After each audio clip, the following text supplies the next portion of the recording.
Baik, Assalamualaikum warahmatullahi wabarakatuh. Saya Primordia Karisa Pertiwi akan mempresentasikan tentang Studies of First Language Acquisition.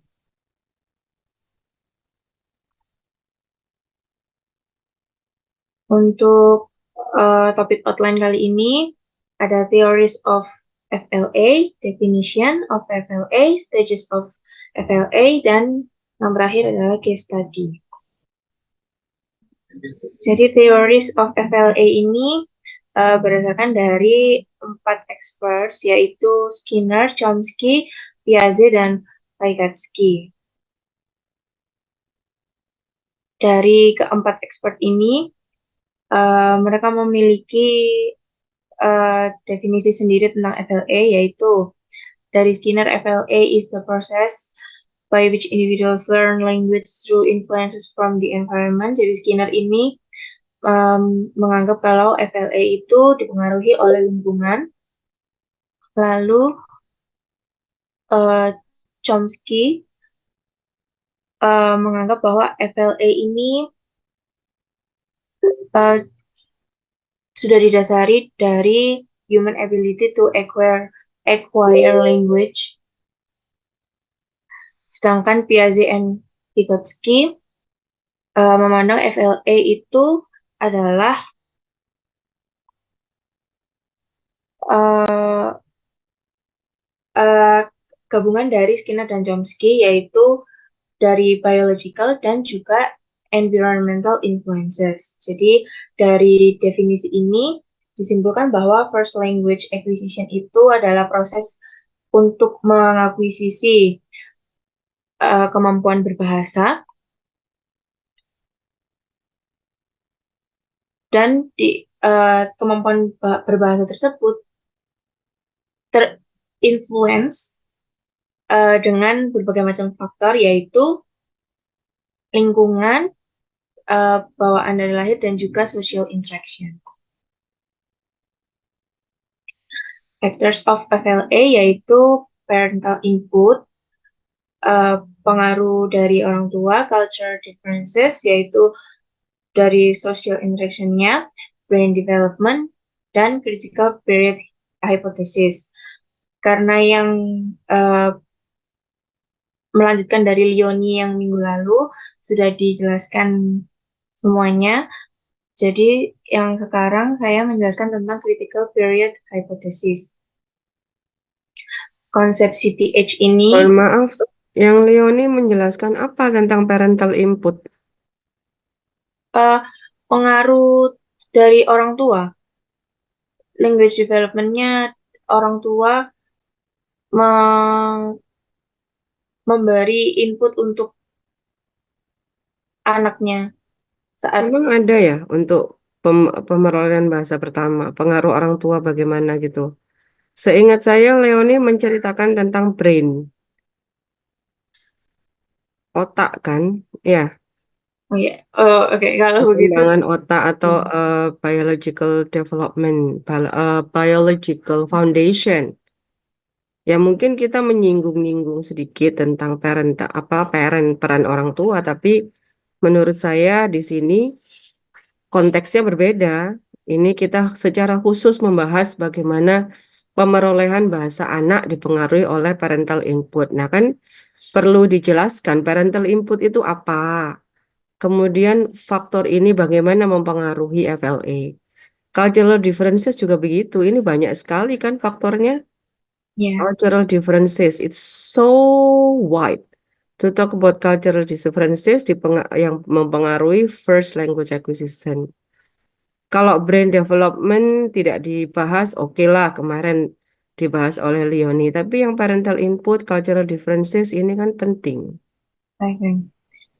Jadi saya jelaskan dari awal, yang parental input itu adalah pengaruh orang tua terhadap uh, uh, anak ketika mempelajari bahasa untuk pertama kali. Jadi peran orang tua di sini ketika berinteraksi dengan anaknya, orang tua itu memberikan input seperti pengenalan uh, sound dan bagaimana orang tua itu mengajari anaknya untuk uh, mengucapkan kata dan membentuk kalimat juga. Jadi peran orang tua itu untuk mengenalkan yang pertama kali adalah untuk mengenalkan suara. Kalau yang culture differences itu karena berbeda budaya, jadi anak itu untuk memperoleh bahasa pertama itu dapat dipengaruhi juga oleh social interaction-nya. Jadi lingkungan sekitarnya itu dapat mempengaruhi bagaimana anak itu memperoleh sound itu tadi, accent, termasuk juga phonetics-nya seperti perbedaan the, itunya, accent-nya itu dipengaruhi oleh culture yang di mana anak tersebut tinggal. Eh, Kalau brain development-nya itu pengaruh oleh otak anaknya yang dijelaskan Leoni kemarin itu bagaimana otak itu sudah ter tersetting untuk mempelajari bahasa. Next itu critical period hypothesis. Critical period hypothesis ini konsepnya adalah Eric Lansford ini mengungkapkan bahwa otak dari manusia itu, otak dari anak itu bisa kondusif untuk mempelajari bahasa hanya sampai mereka pubertas. Jadi untuk memperoleh first language itu, kalau misalnya mereka telat, efeknya ini anak-anak itu bisa uh, sulit untuk memahami bahasa karena konsep critical period hypothesis ini ada periode kritis di mana anak itu gampang untuk memperoleh bahasa. Seperti anak yang kurang dari 11 sampai 12 tahun itu lebih mudah untuk memperoleh bahasa. Itu juga disambungkan kalau anak mau mempelajari second language. Jadi di critical period hypothesis ini disarankan bahwa anak itu mempelajari dan memahami bahasa untuk first language-nya itu dari yang sangat dini.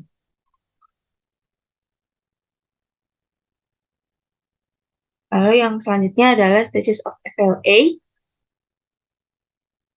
Dilihat dari teorinya Piaget dan Vygotsky, stage-nya itu ada pre-speech, babbling, one word stage, two word stage, telegraphic stage, dan language consolidation stage. Pre-speech ini seperti crying atau membuat suara-suara yang masih belum dipahami. Lalu yang babbling itu yang baba-baba itu yang anak baru bisa ngomong tapi belum punya maknanya. Yang one word stage itu yang sudah uh, bisa mengucapkan satu syllable. Yang two word stage itu dua syllable tapi juga belum bermakna. Yang telegraphic stage ini dia bisa dua kata yang frasa seperti red chair gitu. Yang language consolidation stage ini mulai bisa memahami kata yang susunannya lebih panjang daripada dua kata.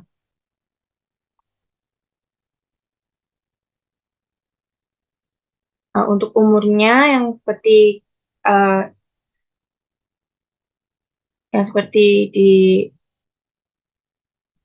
diungkapkan oleh Todd and Hancock, yang crying, gargling, non-speech noises itu dari bayi sampai 3 bulan, babbling itu 3 sampai 6 bulan.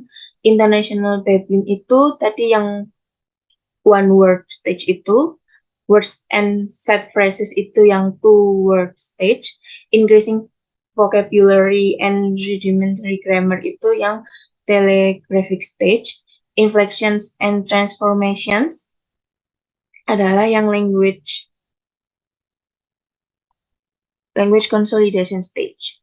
Yang approximation to adult speech patterns ini sudah bisa membuat kalimat karena mereka sudah memasuki masa toddlers. Proses untuk mengakuisisi bahasa pertama itu dicontohkan seperti ini. Ada seorang anak, Jimmy, karena dia itu anak kecil, prosesnya itu adalah dia menerima input dan meniru input tersebut. Jadi setelah dia diberitahu kalimat seperti nobody don't like me, tapi diulang oleh ibunya, no, say nobody likes me. Jimmy ini tidak mengerti sampai 8 kali diulangi oleh ibunya. Si Jimmy tetap pada pendiriannya karena dia sudah di otaknya itu sudah paham kalimat nobody don't like me. Nah, setelah diulang-ulang oleh ibunya, dia akhirnya mengiranya, oh, aku salah. Jadi yang dibenarkan cuma likes-nya saja karena dia meniru apa yang didengarkan dari ibunya. Jadi dari sini proses untuk mengakuisisi bahasa pertama itu mendengarkan input lalu meniru secara persis apa yang didengarkan. Nah, sedangkan ibunya yang mengoreksi terus-terusan itu namanya adalah social linguistics of correction. Jadi di sini ibunya itu ingin anaknya itu tahu bahwa uh, kalimat yang betul itu begini, sedangkan di psycholinguistics of imitation itu anak punya short term auditory memory yang dia itu hanya bisa menerima kapasitas tertentu. Dia tidak bisa memahami uh, susunan kata yang kompleks, apalagi memahami grammar seperti yang diinginkan oleh ibunya. Jadi, setelah dia mendengarkan, dia memilih untuk hanya meniru saja, bukan membenarkan susunan kalimat dia yang salah.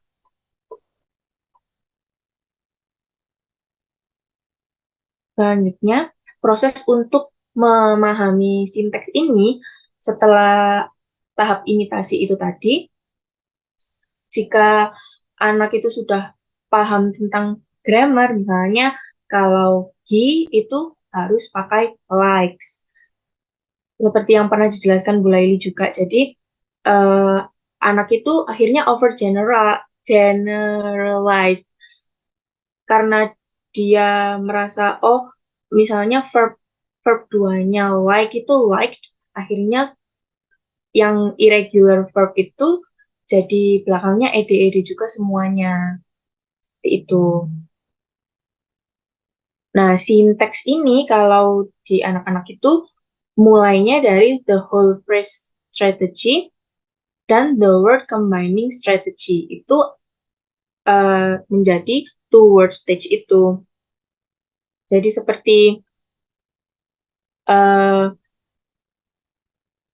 karena word combining misalnya dia melihat ada uh, topi di kursi, dia bilangnya head chair. Padahal yang dia maksud adalah topinya ada di kursi. Seperti itu. Misalnya melihat orang makan, misalnya ayahnya makan, juga dia bilangnya daddy eat. Seperti itu.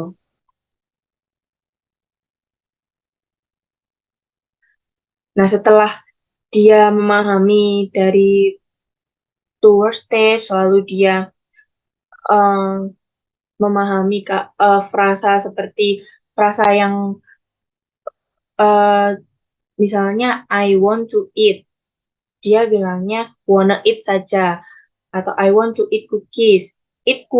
Jadi masih bisa dipahami tapi belum kalimat sempurna. Lalu dia eh, beralih ke grammar yang sudah ada formulanya, seperti greeting ini hi dan nama. Request juga bisa seperti benda, lalu please.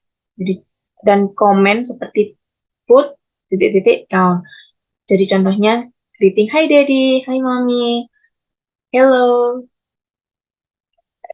hello temannya misalnya. Kalau request itu dia seperti cookie please, uh, eating please. Pokoknya dia meminta sesuatu. Yang komen itu dia maksudnya menyuruh seseorang misalnya put Teddy down. Dia sudah bisa seperti itu tapi juga belum bisa yang kompleks.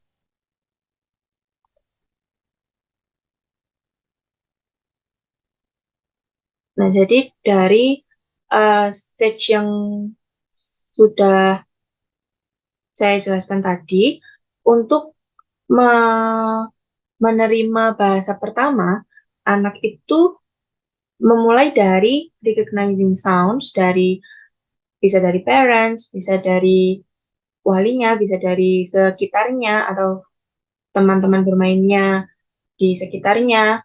Lalu dia imitating, walaupun dia belum mengerti maknanya, tapi dia sudah bisa meniru apa yang diucapkan oleh orang-orang di sekitarnya.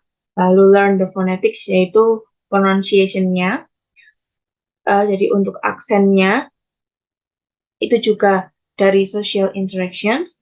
Lalu mempelajari tentang formula sinteks itu tadi untuk membentuk suatu kalimat. Nah, lalu yang terakhir baru mereka paham maknanya, oh maknanya seperti ini, dan bisa membuat kalimat yang utuh. Nah, walaupun kata-kata dasar dan susunan kalimat itu sudah mereka pelajari di awal-awal umur yang muda, tapi untuk memahami, untuk membuat kalimat yang kompleks dan menggunakan grammar yang kompleks yang banyak katanya itu masih tetap setelahnya toddler. Jadi maksudnya walaupun dia sampai pubertas pun itu anak-anak itu masih tetap mempelajari untuk first language itu karena mereka butuh pengalaman dan ability untuk memahami bahasa. Nah, untuk methods di first language acquisition itu bisa menggunakan longitudinal studies, cross-sectional studies, naturalistic observations, dan experimental methods.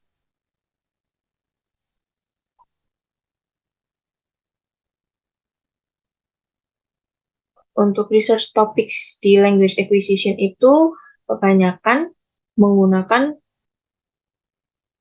morphosyntax, vocabulary and semantics, pragmatics and discourse, language and cognition, dan phonology. Salah satu contohnya ini uh, dari research yang judulnya The Concurrent and Longitudinal Relationship Between Narrative Skills and Other Language Skills in Children. Jadi di sini papernya ini meneliti tentang anak di umur 4 tahun dan anak di umur 7 tahun. Dua-duanya ini diberikan narrative text dan uh,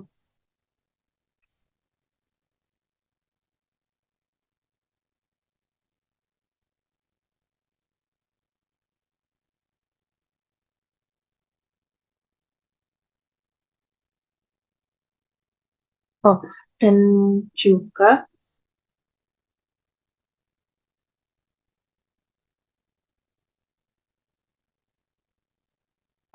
mereka diberikan narrative text dan juga core language measures, yaitu vocabulary, grammar, dan verbal memory. Jadi dua-duanya itu diuji dan uh, researchernya ini ingin melihat bagaimana hubungan antara narrative skills ini dan influence-nya terhadap lateral language and listening comprehension skills.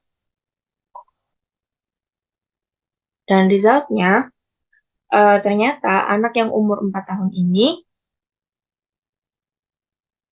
uh, memiliki skill yang penting untuk nanti belajar bahasa lagi dan juga listening comprehension yang core language measures itu, yang vocabulary, grammar, and daripada yang narrative skills at the same age. Nah, ini references yang saya gunakan. Jika ada yang ditanyakan, bisa bertanya. Sekian presentasi dari saya. Assalamualaikum warahmatullahi wabarakatuh.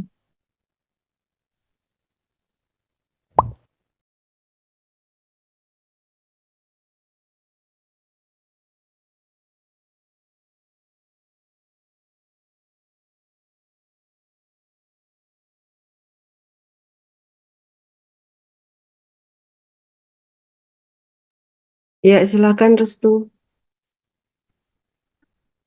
Oke, terima kasih Mbak Dia untuk pemaparan materinya. Eh, Lebih ke diskusi aja ya Mbak Dia ya. Tadi dari materi yang disampaikan, itu saya ada pembahasan yang menurut saya mirip, cuma kenapa dibedakan kayak gitu. Jadi ketika kita membahas mengenai language acquisition, jadi kita tuh tadi Mbak Dia membahas tentang input, output, kemudian intake sama imitation. Nah, kalau pendapat saya, input dan intake ini kan hampir mirip. Nah, kenapa kok dibedakan? Jadi saya mau tanya ke Mbak Dea, apa sih perbedaan antara input sama intake itu? Itu pertanyaan pertama. Atau mau dijawab dulu nanti setelah itu tanya lagi, atau bagaimana Mbak Dea? Bagaimana yang dibedakan? Apa perbedaan antara input sama intake? Kalau input ini kan biasanya sambungannya adalah dengan output, sedangkan untuk intake ini dia berpasangannya sama imitation. Terus apa bedanya terus intake sama input itu untuk language acquisition-nya ini first language acquisition kayak gitu. Sebentar, saya catat dulu ya, Mbak Restu. Monggo silahkan Mbak.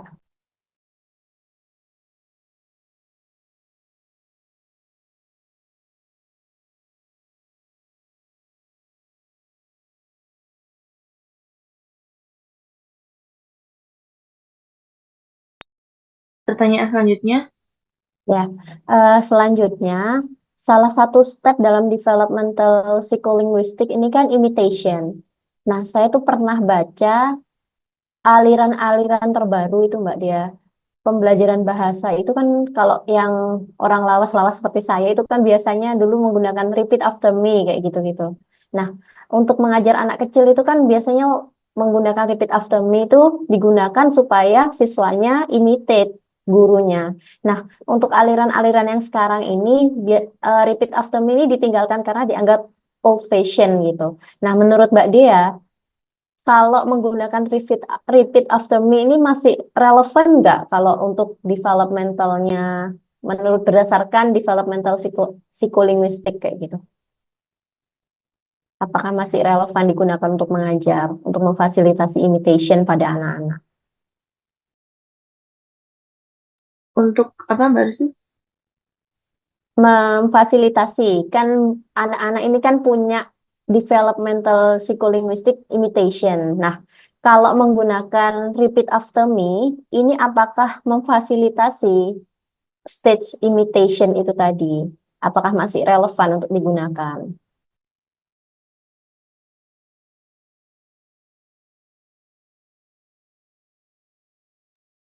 Ada lagi dari Mbak Restu?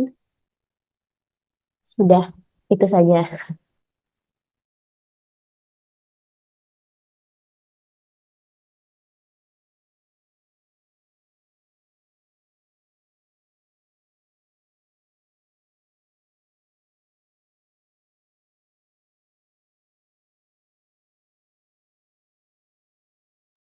Izin menjawab ya.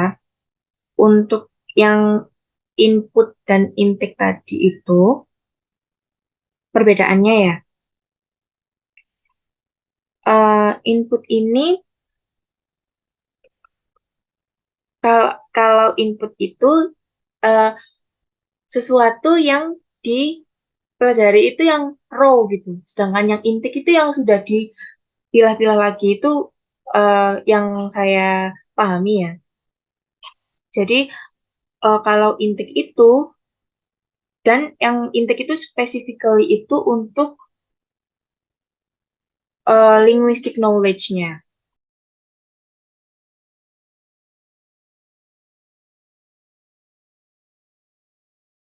Contohnya seperti apa, Mbak Dea? Untuk yang linguistic knowledge itu. Intake ini dipengaruhi sama linguistic proficiency, learners linguistic proficiency-nya. Jadi apa ya? Kalau input itu pokoknya semua yang masuk ya itu. Sedangkan kalau intake itu eh, tentang bahasa dan dari learners-nya, dari yang mendapat eh, intake itu, dia itu bisa memilah sesuai dengan profisiensinya. Itu yang saya paham.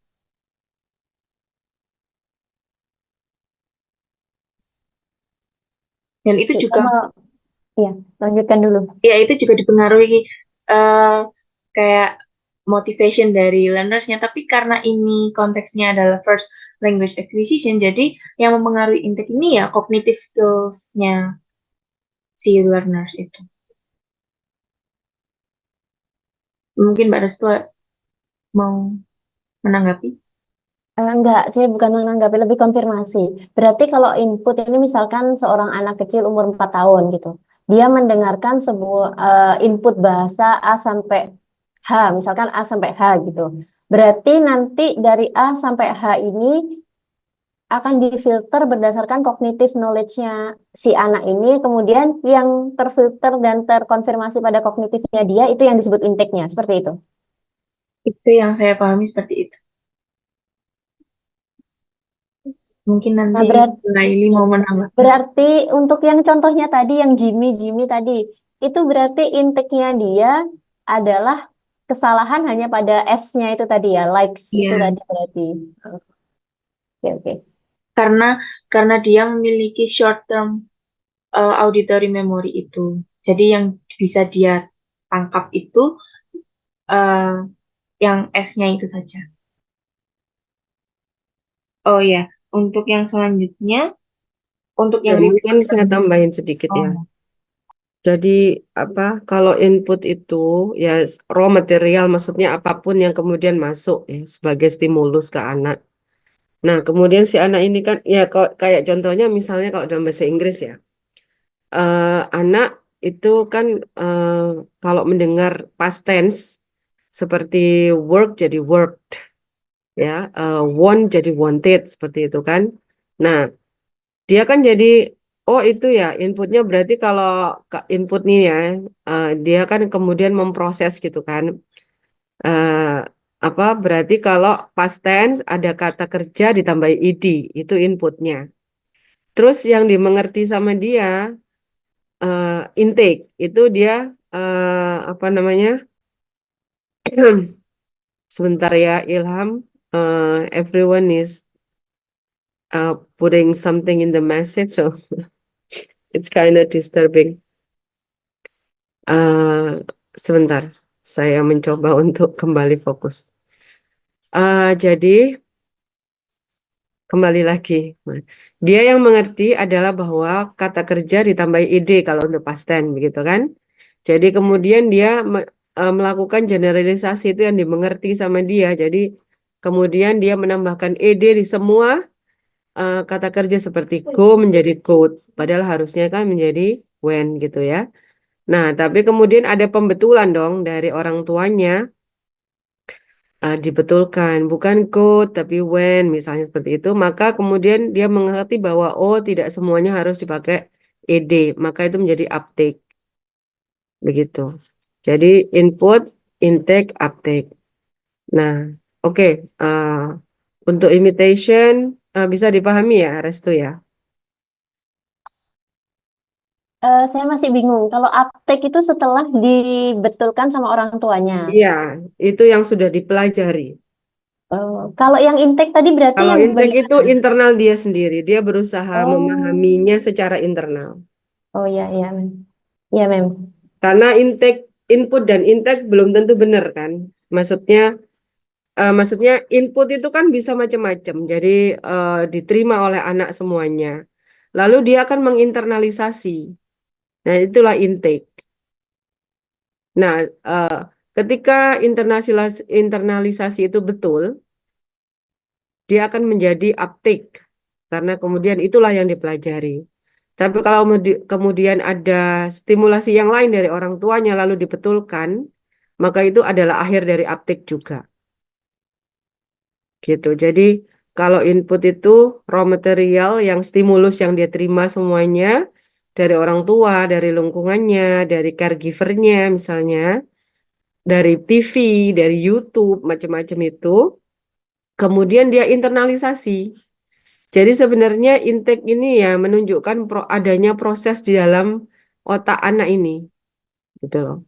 Jadi dia punya kapasitas untuk secara mandiri mengerti, memahami grammar dari apa-apa yang atau struktur dari apa-apa yang masuk ke dalam input-input yang masuk ke dalam dirinya.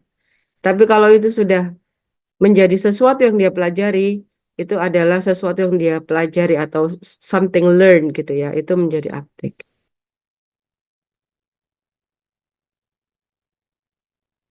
Oke, yang imitation silakan apa namanya Dea untuk ini dulu memberikan penjelasan dulu. Nanti kalau misalnya bisa saya tambahin. Ya, untuk yang imitation itu menurut saya eh, masih relevan. Yang repeat after me itu kan berarti umur sekitar SD ya Mbak Restu maksudnya. Iya, kalau konteksnya ke first language acquisition ya, untuk anak TK atau SD seperti itu, untuk usia yang awal-awal. Ya, itu kalau menurut saya masih relevan karena kan proses untuk imitationnya anak itu tadi kan memang dari awal sebelum dia yang mengerti kalau apa namanya mengerti grammar. Jadi menurut saya kalau misalnya imitation repeat after me dan gurunya itu masih tetap bisa menggunakan grammar yang betul, itu anak jadi bisa kalau kalau dari stage yang ini tadi ya, dari yang umur ini, kalau yang TK itu dia sudah punya vocab yang lumayan banyak daripada yang lebih kecil lagi, begitu. Kalau menurut saya, jadi maksudnya masih bisa untuk eh, dibuat anak-anak itu belajar karena untuk eh, production practice juga repeating repeating sentences dari lingkungan sekitar itu tadi.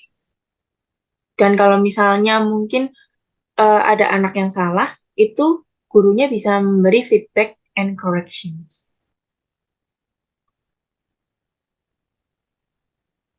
Tapi Mbak Dia, untuk di sekolah-sekolah ataupun di lembaga pengajaran yang kekinian, itu kan rata-rata kalau repeat after me itu dianggap old fashion. Nah, itu kalau padahal kalau menurut teorinya, developmental apa perkembangan bahasa itu kan anak-anak memang dari awalnya adalah imitate itu tadi. Nah, menurut pandangan Mbak Dia, berarti bagaimana itu fenomena yang banyak menganggap repeat after me kayak gitu? Kalau menurut pandangan Mbak Dia.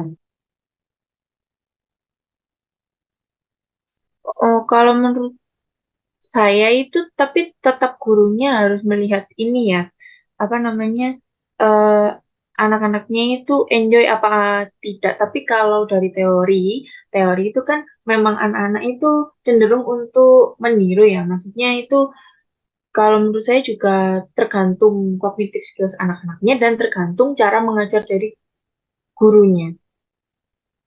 Kalau misalnya old fashion itu ternyata bisa untuk anak-anak itu mengembangkan lagi auditory processingnya, mengembangkan vocabnya, menurut saya nggak apa-apa untuk diterapkan di dalam kelas.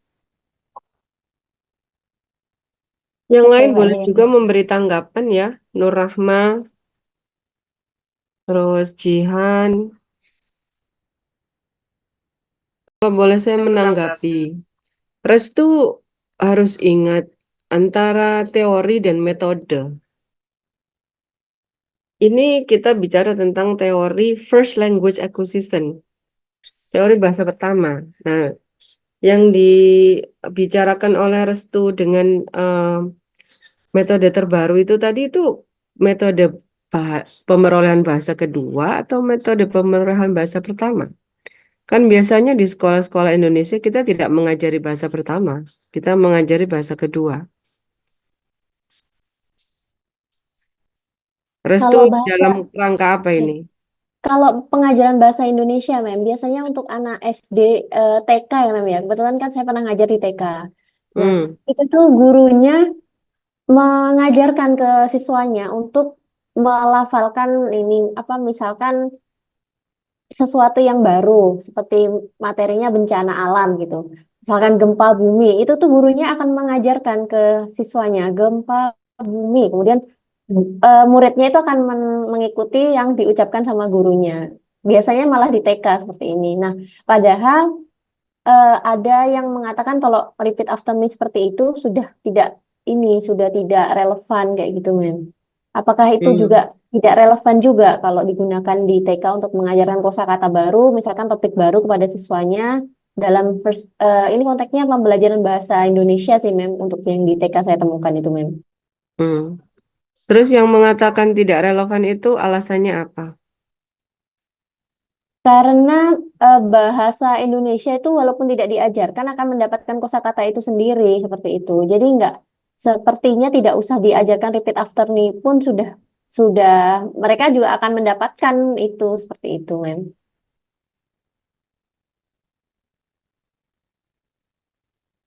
Karena bahasa Indonesia sudah alami di antara mereka gitu ya.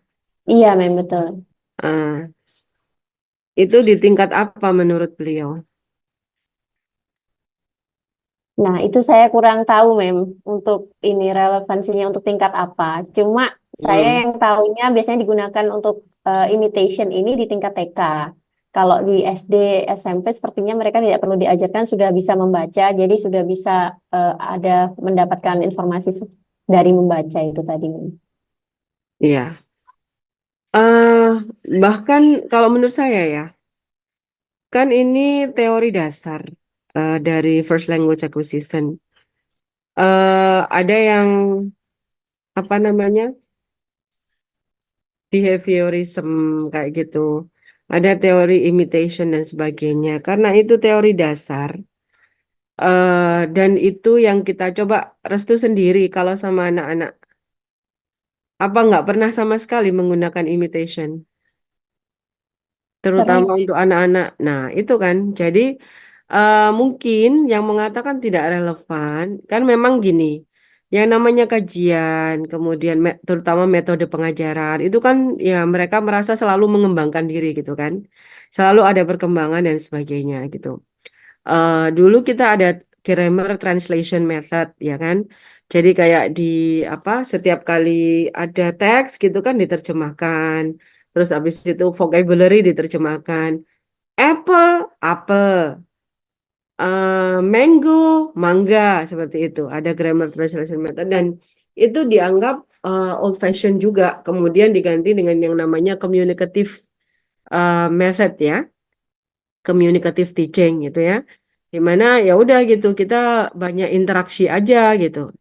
Banyak interaksi sehingga nggak perlu yang namanya menjelaskan tentang ini artinya apa, ini artinya apa dan sebagainya. Tapi kemudian kenyataan di kelas bahwa tidak sepenuhnya kemudian communicative teaching itu kemudian terlepas dari yang namanya grammar translation method ataupun imitation ataupun metode yang lain gitu. Jadi artinya bahwa sebenarnya ya namanya kita manusia, kita mengembangkan satu teknik lagi, satu teknik lagi. Tapi semua yang kita kembangkan sebagai manusia itu sebenarnya tidak bisa berdiri sendiri. Selalu didukung oleh faktor-faktor lain ya, terutama ya faktor-faktor yang katanya jadul-jadul tadi gitu loh. Ya enggak? Jadi eh kalau menurut saya yang namanya imitation itu menjadi bagian proses dari first language acquisition itu kan alami ya, alami. Kalau tidak diulang-ulang itu tidak akan nyantol di otak kita. Apapun metodenya. Nah, kalaupun komunikatif, pada dasarnya yang dilakukan oleh communicative teaching itu memberikan dialog-dialog gitu ya. Dialog kemudian langsung ini. Tapi kan kemudian dialog itu berulang. Chapter 1 dialog A, chapter 2 dialog B. Sepertinya tidak imitation, tapi karena itu repeated, nah itu sebenarnya kan dari pola yang berulang itu kemudian kita belajar. Begitu. Dan apa namanya, terutama untuk anak-anak yang di bawah umur, maksudnya di bawah 5 tahun dan sebagainya. Kalau tidak ada imitation, saya pikir kok akan sulit ya, karena mungkin ada anak yang sangat cerdas sekali, di satu kali dikasih tahu udah langsung ngerti gitu kan. Tapi ada anak yang tidak begitu. Jadi apakah saya setuju sama Dea bahwa eh, apakah sebuah metode itu dianggap old fashion atau tidak? Sesungguhnya itu adalah guru yang punya apa ya kapasitas untuk menentukan yang mana yang paling bagus gitu untuk siswanya. Kalaupun sekarang ada misalnya kurikulum merdeka lah, inilah itulah, tapi sesungguhnya guru yang paling mengerti sebenarnya mahasiswa saya ini butuh apa. Kadang-kadang kita pakai metode yang canggih-canggih, tapi ternyata siswanya nggak nututi gitu loh.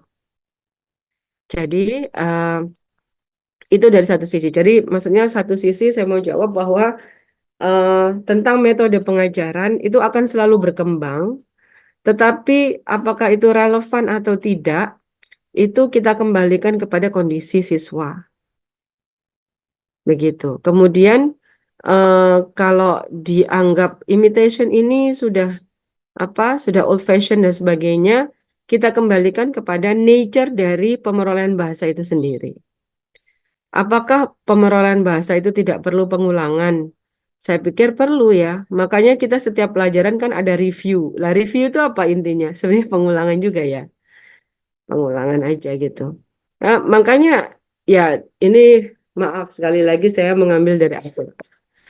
Di dalam Al-Quran aja Rasulullah itu sama Jibril ketika Jibril menyampaikan wahyu dari Allah itu kan diulang-ulang loh sama Jibril. Berarti di situ ada imitation. Kita juga kan kalau satu kali ini eh, kita apa namanya mendapatkan pelajaran tentang FLA. Besok atau minggu depan kalau kita tidak referring lagi, belum tentu kita ingat semua teori yang ada di sini. It's too much because it is too many. We have to repeat again. We have to review again. So that's the nature of human ya. Imitation itu menjadi human. Dari imitation itu kemudian yang diharapkan kan dia bisa mengembangkan begitu. Tapi kalau misalnya ada guru atau eh, pengajar yang merasa saya pengen menggunakan metode lain bukan imitation, boleh. Dan kalau memang itu cocok dengan siswanya dan itu bagus ya untuk perkembangan siswanya, saya pikir bagus-bagus aja. diterapkan. Kalau memang itu berhasil, makanya kan dalam studi pengajaran itu selalu ada yang namanya eksperimen. Kebanyakan kuantitatif kan ya. Dieksperimenkan metode A ini cocok nggak untuk murid ini. Kalau hasilnya ternyata statistiknya bagus, maka ini yang paling cocok untuk saat ini gitu. Ah, begitu ya Restu ya, menurut saya.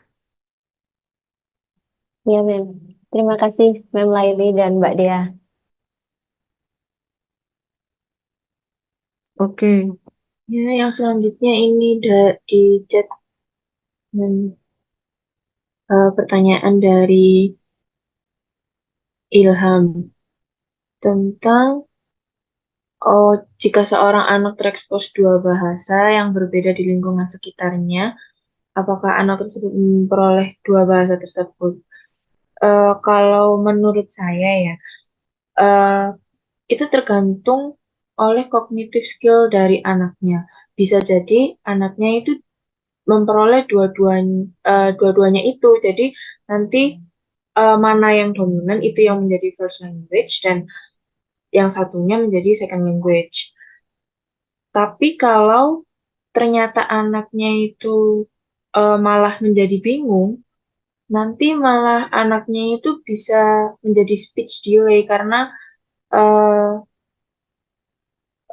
dari kasus yang saya tahu, kebanyakan kalau misalnya dua bahasa dijadikan satu, diajarkan jadi satu, itu kebanyakan anak-anaknya malah menjadi speech delay karena bingung untuk memproses bahasa tersebut. Karena kalau dari teori yang saya baca itu, kalau anak-anak itu auditory memorinya itu masih short term, belum yang memahami secara kompleks. Mungkin yang lain mau menambahkan atau mulai ini. minggu lalu kayaknya ini udah kita bahas, saya kasih contoh banyak ya, Ilham.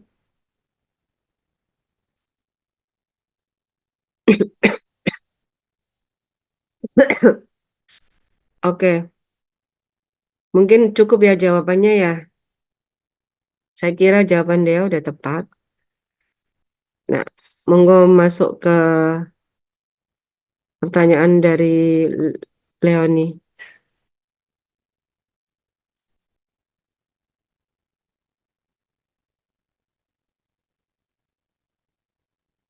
Oh ya, next yang dari Leoni, apakah auditory memory termasuk innate capacity yang dimiliki manusia? Eh, Menurut saya auditory memory ini eh ya bawaan dari otak itu tadi dari brain development-nya manusia. Eh, jadi kalau anak-anak itu dia masih short term, terus kalau dia sudah umur segini dia bisa begini itu dari brain development-nya itu. Lalu auditori berperan penting dalam proses imitasi itu seperti yang sudah ditanyakan Mbak Resi juga tadi ya. Karena anak itu terus-terusan diulang-ulang bahasanya itu, jadi auditori ini berperan penting karena anaknya jadi eh, dimasuki oleh bahasa-bahasa dari sekitarnya itu. Jadi setelah dia imitasi nanti dia mengerti maknanya itu seperti ini karena auditori itu. Lalu dalam kasus anak cadel atau pelat, proses imitasinya tidak berjalan sesuai semestinya. Proses imitasi yang dirasakan, menurut saya ya, proses imitasi yang dirasakan oleh anaknya itu tetap berjalan seperti apa yang dia pikirkan, tapi output yang dia sampaikan itu tidak sesuai dengan apa yang ada di pikirannya. Begitu kalau menurut saya. Mungkin Laili mau menambahkan atau teman-teman yang lain mau menanggapi.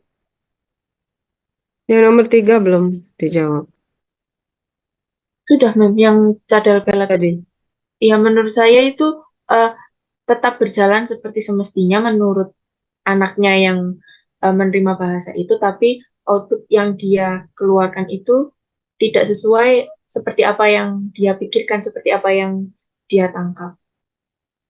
Ah, oke, saya menambahkannya begini. Eh, cadel atau pelat itu kan sudah masuk dalam tataran produksi ujaran ya. Kalau sudah produksi ujaran, maka itu berkaitan dengan articulatory organ. Ya, jadi itu sudah tidak kalau cadelnya itu sudah tidak dikognisi lagi, gitu.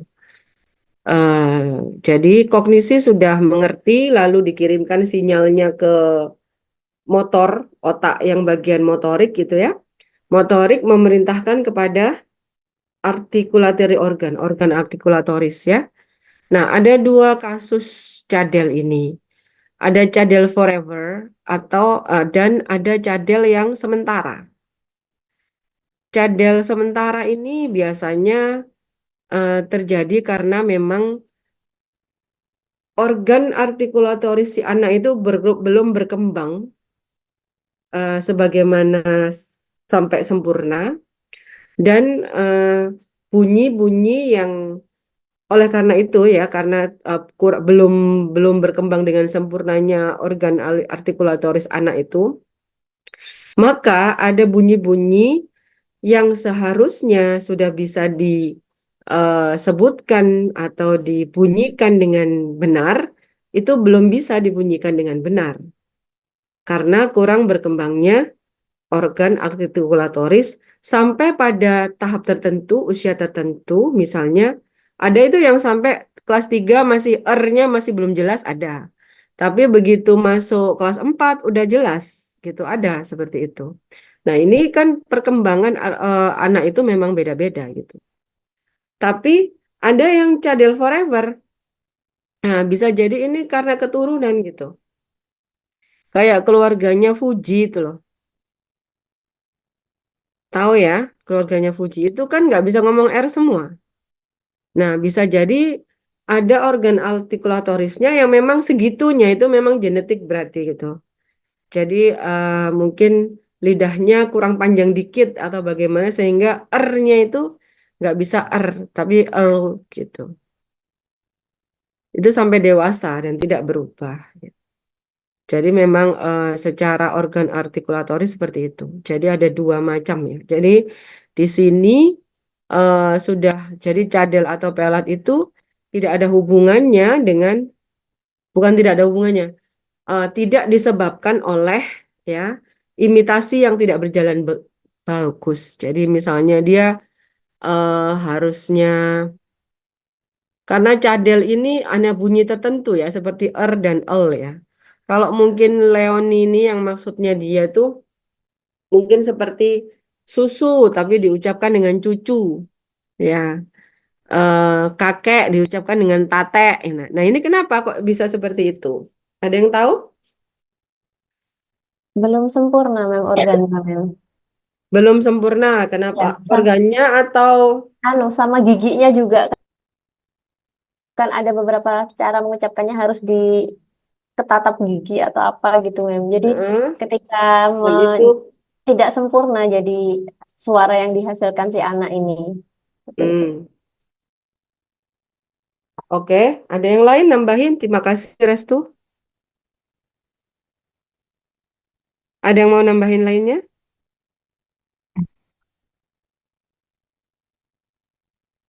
Karena Saya, terkadang Mem. input yang diberikan juga demikian. Oke. Ya, silakan. Siapa ini? Oh iya, hampir sama dengan Leoni sih, Mem. Karena Hmm. terkadang orang tua tuh kalau anak yang berucap salah itu malah dijadikan kosakata baru gitu, Mem. Seperti tadi Hmm. kakek panggilnya Ate gitu. Terus ya akhirnya Hmm. kakeknya dan lingkungannya mengikuti terus. Jadi sampai besar anaknya akhirnya tetap memanggil seperti itu. Hmm. Oke. Ada yang lain? Mungkin kalau menurut saya itu eh, menurut anaknya sependengarannya itu dia ingin menirukan saya kakek itu, tapi kayaknya itu dia belum mengerti cara membuat soundnya yang K. Hmm. Belum mengerti ya. Oke. Ada lagi?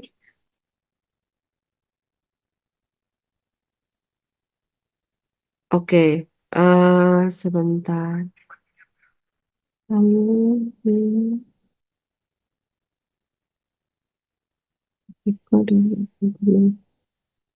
Wait, wait. Oke, Anda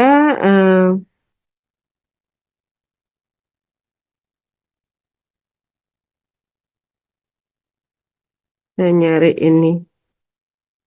Sebentar ya. Tak carikan.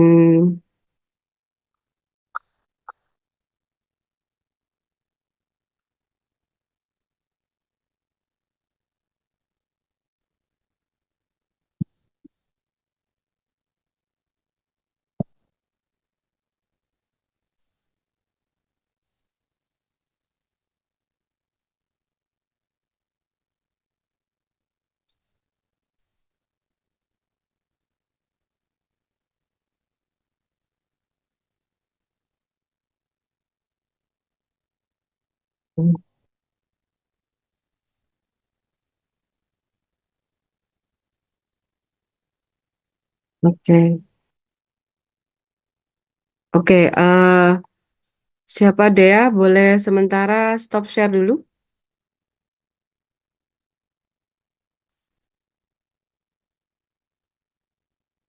Ya, jadi ini tabel kalau Anda dulu S1 mendapatkan mata kuliah fonetik fonologi, Anda ingat ini mungkin ya. Jadi, eh, ini kan namanya articulatory organ, ya. Eh, Bunyi-bunyi itu ada yang dinamain bunyi glottal, dental, labiodental, bilabial, dan sebagainya gitu ya. Ini kalau mereka diproduksi oleh bagian artikulatoris ini. Misalnya dental itu seperti kalau kita lidah menyentuh gigi. Seperti T, itu labiodental ya. No, itu dental. Dental. Lidah menyentuh gigi. T, itu dental. Bilabial kalau itu mulut. Mulut. Bibir dua-duanya. Seperti P, P, M. Kemudian alveolar kalau dia menyentuh langit-langit alveolar ini. Seperti apa? R, of, enggak alveolar. Of itu labiodental. Alveolar itu seperti L, R, kemudian dan seterusnya. Intinya seperti itu. Nah, dari bagian yang menghasilkan bunyi artikulatory organ ini, ada bagian belakang, ini bagian sini. Kalau dia diproduksi ini dan di sini. Nah, ini kan back dan front. Vokal pun seperti itu. Ada yang diproduksi di bagian belakang. Belakang itu berarti bagian belakang gini. Misalnya di belakang kan. Nah, itu di depan. Di depan gitu. Kemudian di belakang. Di tengah. Di tengah-tengah rongga. Jadi ini itu adalah posisi lidah yang ada di dalam organ artikulatoris ini. Di sini ada belakang, di sini depan. Nah, anak-anak itu ya perkembangan kemampuan tuturannya, kemampuannya untuk menghasilkan bunyi itu dimulai dari depan ke belakang. Jadi, kenapa anak-anak itu mengalami ketidakmampuan menyebutkan bunyi-bunyi tertentu, misalnya as as itu di mana produksinya?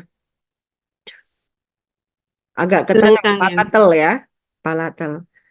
Compare sama teh sama ceh, teh, ceh, di mana produksinya? Depan, dental. Alveolar ya, teh sama ceh lebih ke alveolar. Berarti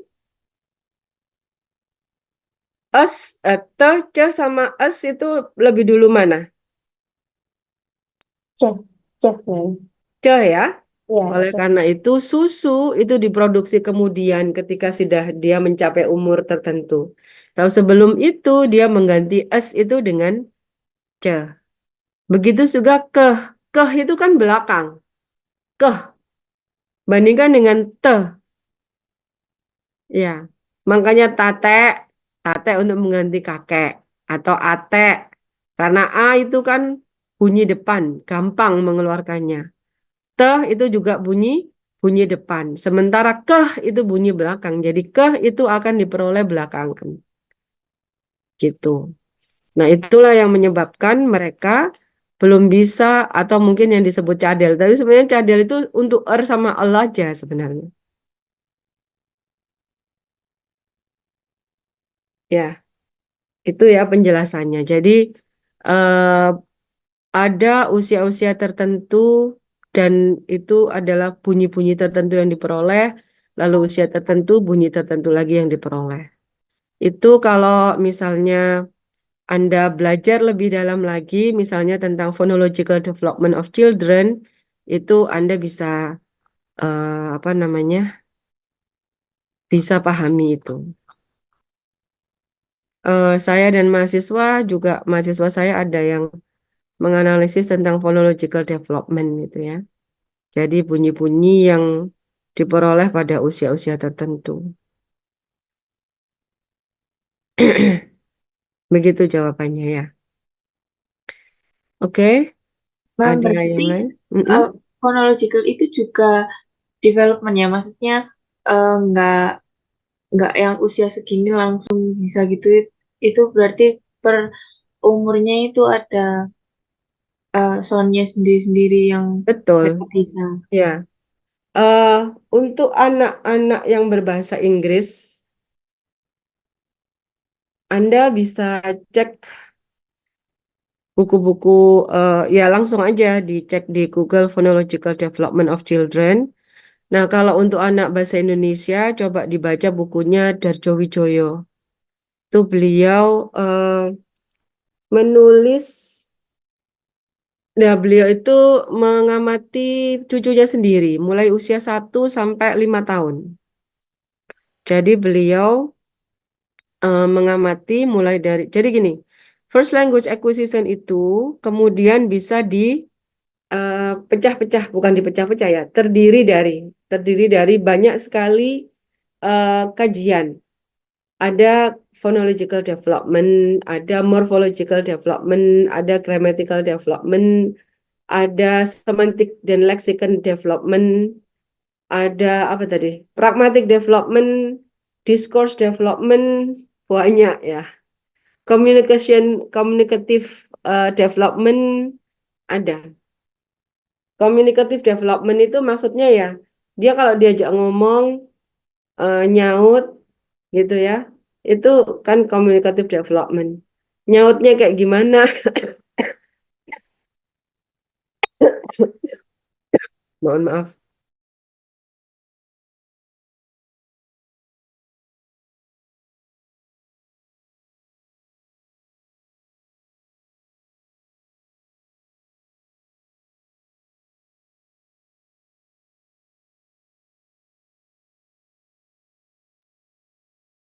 Itu jadi begitu.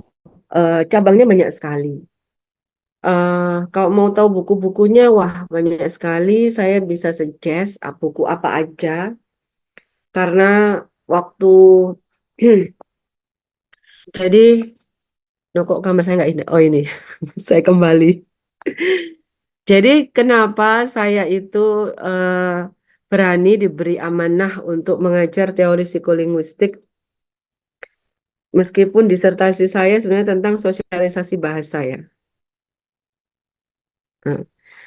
Nah, saya di S1 itu meneliti tentang bagaimana hubungan antara kekerasan suara, loudness itu dengan eh, personality trait.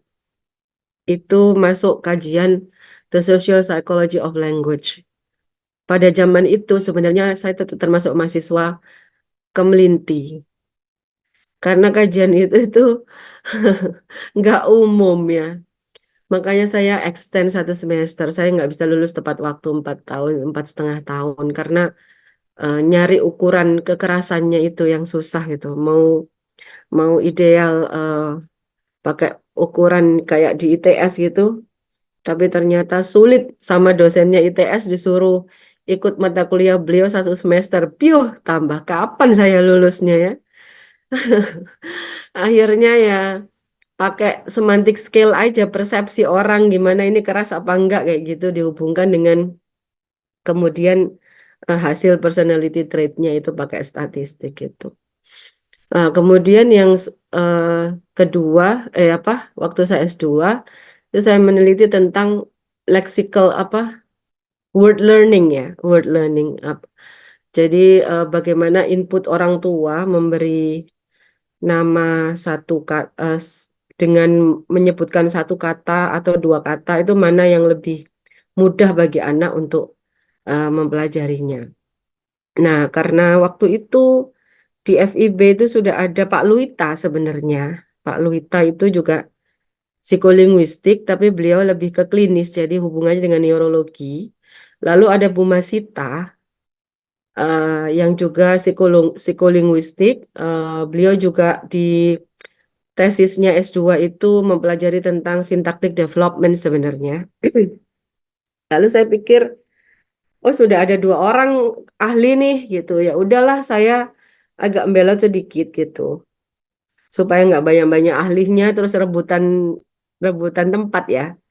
Akhirnya saya nyari yang agak ada bau-baunya kebudayaan. Tapi sosialisasi bahasa sebenarnya itu tidak jauh.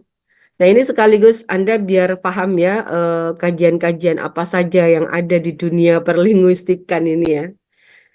Eh, Kemudian saya mempelajari sosialisasi bahasa. Yang sebenarnya itu adalah perpaduan antara language acquisition dengan linguistik eh, antropologi gitu. Jadi ada bau-baunya pemerolehan bahasa juga. Nah, dilalahnya ini prediksinya manusia. Saya pikir dulu, wah sudah ada 2 orang itu nanti rebutan, ya udahlah saya nyari yang lain gitu kan. Lah kok dilalahnya Pak Luita ini qadarullah diberi sakit oleh Allah gitu ya. Dan dilalahnya lagi Bu Masita juga diberi sakit oleh Allah, Masya Allah ya.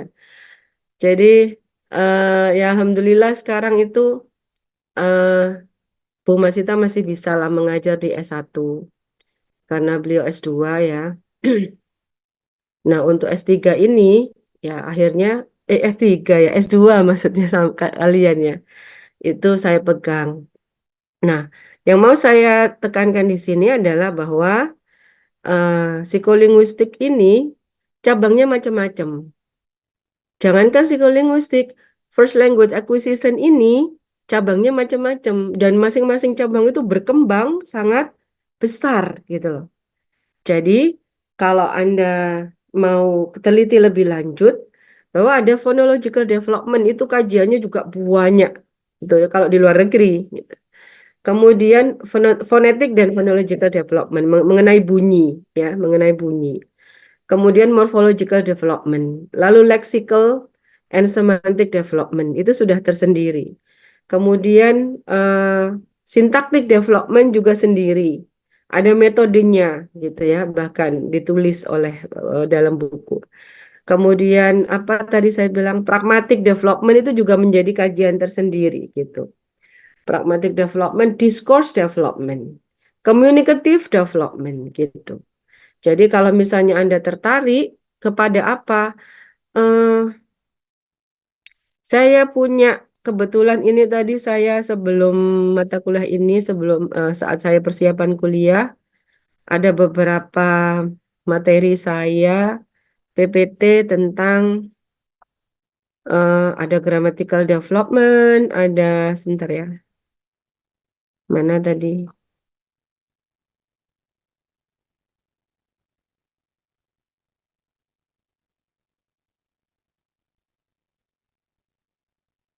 Hmm, mana? Communicative communication development. Cuma yang phonological and ini apa? Phonetic development saya nggak punya PPT-nya, tapi bisa dilihat salah satu contohnya yang pernah saya tulis bersama mahasiswa ya. Communication, grammatical, kayaknya ada yang lain deh. Oh, nggak nemu. Terus, oh ini lexical and semantic development. Ini yang saya punya. eh Sebentar, saya share screen dulu ya. Ini contoh secara khusus pembahasan tentang lexical development ya.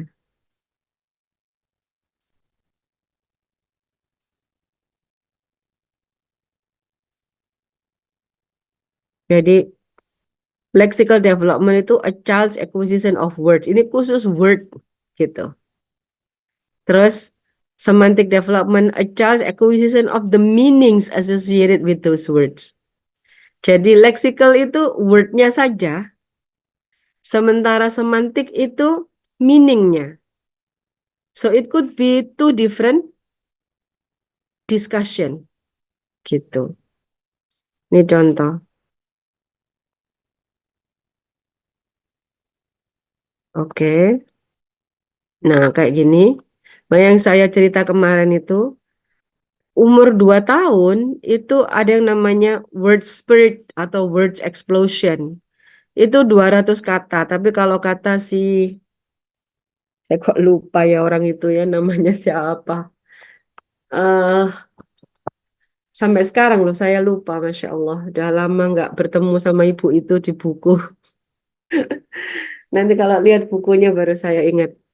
Tapi kalau menurut beliau itu 500 sampai 600 itu 2 tahun seperti yang saya sampaikan itu. Ini yang namanya word explosion itu. Jadi siapa yang punya anak sekitar usia segitu, tunggu aja nanti cerewetnya gitu. Jadi jangan jangan apa khawatir dulu kalau misalnya aduh ini sudah 15 bulan kok belum ngomong apa-apa. Sabar gitu ya. Ada anak yang nahan diri baru kemudian nyeplos semuanya itu usia 22 bulan kayak anak saya nomor 1. Ada anak yang cewek gitu ya sudah setahun sudah bisa ngomong gitu ya macam-macam. Tapi yang jelas perkembangannya seperti ini. Nah ini eh, khusus words gitu ya. Nah pembagi apa namanya sampai mereka itu bagaimana mereka memperoleh word classes itu loh. Mengerti bahwa oh ini kata benda, ini kata kerja dan sebagainya itu. Itu ada tahapan-tahapannya sendiri.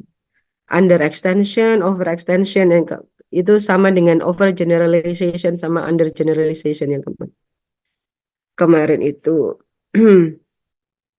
Nah, menurut Aitchison, salah satu pakar di bidang lexical development itu, apa namanya, ada 3 stages untuk acquiring vocabulary. Labeling, packaging, network building. Kalau sudah network building ini sudah mulai connection between words, kemudian similarities, opposite in meaning, dan seterusnya kayak gitu ya. Itu salah satunya. Terus ada lagi grammatical development sebentar.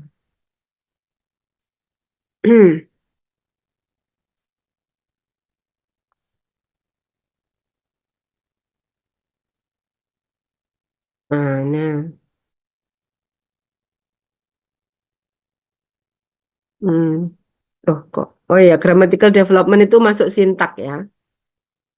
Ya, syntactic development, what does it mean? Development of child's ability to create grammatical construction by arranging word in appropriate order. Jadi, eh, anak itu nanti apakah dia langsung bisa menyusun kalimat-kalimat panjang? Nah, itu ada perkembangannya sendiri. Nah, 12 sampai 18 bulan ada single word utterances, milk, mommy, terus ada group of words maybe used as a single unit, all gone. Maksudnya dia apa all gone? Ya nggak ada semua gitu kan. Tapi di sini kan nggak lengkap ya, SPO-nya nggak lengkap ya gitu.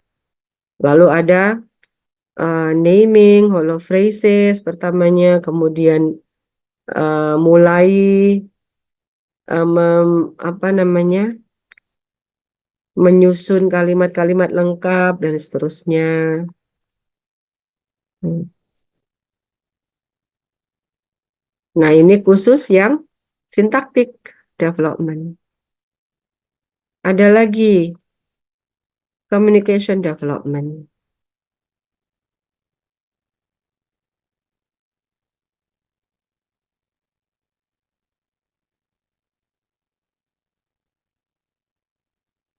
Hmm. Jadi dimulai dari perceptual tuning to speech. Bagaimana mereka itu mulai tune in terhadap kata-kata atau ujaran yang diucapkan oleh orang tuanya. Itu dimulai dari itu. Sebelum akhirnya mereka bisa berkomunikasi gitu ya. Lalu auditory development. Dimulai dari situ. Kalau nggak bisa dengar kan nggak bisa membalas komunikasi. Ya. Early communicative attempts. Pertama kali dia pengen berkomunikasi itu kayak gimana sih? Ya. Up until the early part of infant second year, they use nonverbal ways to communicate, such as using gestures. Ya. Uh, Infants' understanding of communication precedes and facilitate much of the child's acquisition of phonology, syntax, and semantics. Jadi, mereka bisa memperoleh fonologi, memperoleh sintak dan semantik itu mulainya adalah dengan kemampuan mereka memahami percakapan. Kita pikir kan memahami bunyi dulu baru dia ini ya, apa bisa bercakap-cakap ya. Tapi sebenarnya mereka memahami dulu adanya interaksi. Ketika orang tua mereka mulai berbicara pada mereka, mereka mulai memahami, oh ini percakapan ya, oh ini komunikasi ya. Dari situ kemudian mereka memperoleh bunyi-bunyi yang dituturkan oleh orang tuanya, lalu mereka belajar dari situ, mereteli satu-satu dari kata-kata ataupun ujaran-ujaran yang diucapkan oleh orang tuanya.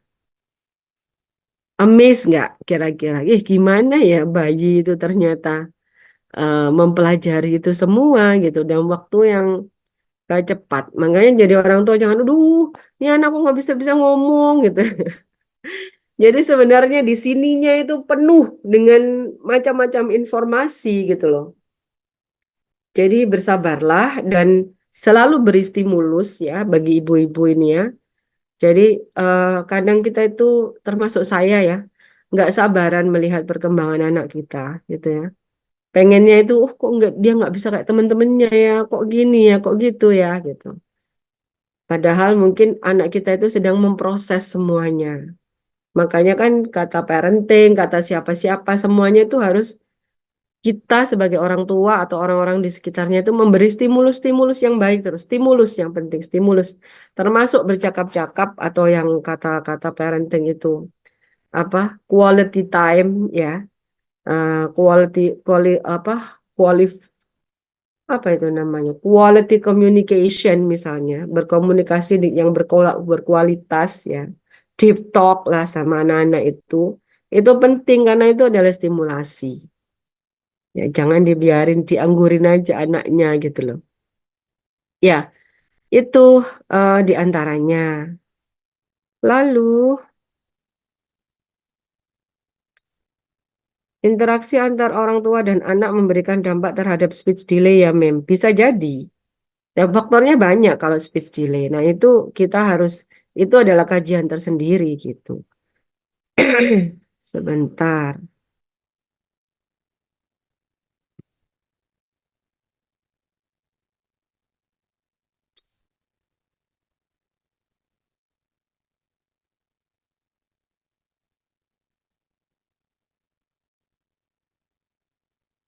Hmm, Lalu untuk yang phonological development,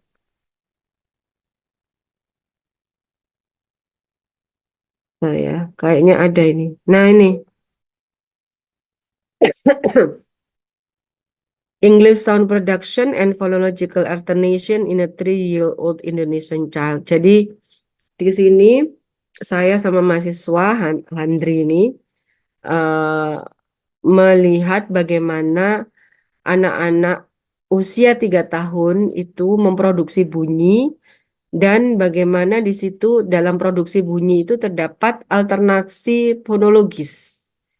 Ya, jadi kayak gitu tadi, misalnya susu jadi cucu, ya, kakek jadi tate, ate, kayak gitu ya.